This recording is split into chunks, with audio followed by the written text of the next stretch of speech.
Joining us right now, his team is a 2 seed in the NCAA tournament, representing the West region. He's the head coach of the Iowa Hawkeyes. Fran McCaffery joins us on our Fox Sports Radio Selection Sunday special. Hey, Coach, thanks so much for coming on today. How are you? Doing great, guys. All right, so you're a 2 seed. You've got Grand Canyon, the 15 seed. Was the 2 seed in the Gonzaga region? Is there any? What were your initial thoughts, I should say, in being placed in the same region where a top seed is the undefeated team and the lone undefeated team in this country? Any issues with you being placed in the bracket with Gonzaga as the number 1 seed? No, I'll be honest with you guys. I pay zero attention to seeding. I just want our team to be in the NCAA tournament. And I mean that sincerely. I think we spend too much time debating what is really an irrelevant topic. You get in here, you're going to be playing a really good basketball team that won their way into this tournament. And you better be ready. I don't care if you're 1, 2, 3, 14, 15, 16. You better be ready. Because I've been in a situation where I've been a lower seed and we've beaten higher seeds. And you better come with your best. And once this thing starts, what does seeding have to do with anything? No. You have to beat somebody really good, and you better be ready. You better have the right mindset. Oh, speaking of mindset, Coach, we have heard people talk about that the bubble is going to be similar to what the NBA players went with, except for there's no golfing, there's no excursions and all that. It's going to be limited to the hotel and no food opportunities really, except for what's in the hotel. So what kinds of things are you preparing to do to keep your team mentally focused and locked in for what's hopefully a long tournament run? Well, it starts with, we just got our COVID test, and we were able to meet. And then once the COVID test happens, now we're in quarantine for the next 2 days. So what they have to do is, be computer savvy and get on and watch what they can as we, the coaching staff, breaks down our opponent separately. So I'm in my hotel room. The other coaches in their hotel rooms. We're all watching tape separately and getting ready to play our next opponent. They can't leave the hotel. We can only eat the food that's provided by the hotel, and it has to be independent and in your room. So the food will be delivered to your room. From that standpoint, clearly, guys, it's very unique. Some of the most fun you've had is to be able to,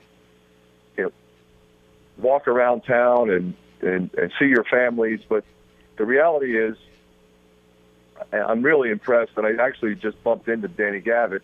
Just so impressed with he and the staff and the incredible planning to provide an opportunity for these kids to enjoy an experience that they'll remember for the rest of their lives, one that they earned. And last year, I remember how we felt. We earned an NCAA bid for a tournament that never took place. And I know what that disappointment was like, because there was one player in particular who deserved to have that opportunity, and he never did. So I'm just so thankful that we've been able to pull this thing together in an incredibly professional way and have the tournament. And so, yeah, it's a little bit different, but, we're all thrilled to be here. We all accept the protocol, and we'll just get ready to play the next game. That's all. This is Fox Sports Sunday. I'm Aaron Torres, joined by George Wrighster and Dan Beyer. Coach Fran McCaffery from Iowa is joining us. Iowa, a 2 seed. They open with Grand Canyon for the NCAA tournament. Coach, I don't want to dwell too much on the negative, but I in a lot of ways I want to emphasize the positive. You just talked about everything that your players have had to go through this year just to get to this point. How proud are you of this group? Because, and maybe even take the fan behind how limited these players have been in terms of social interactions, family interactions, things like that, because college basketball has certainly been unlike any year prior to this season. You're so right, and I am incredibly proud, because they committed to one another, pretty much since we started doing daily testing at our institution in the summertime. They said, okay, guys, we're going to go to daily testing, and we're going to be with each other.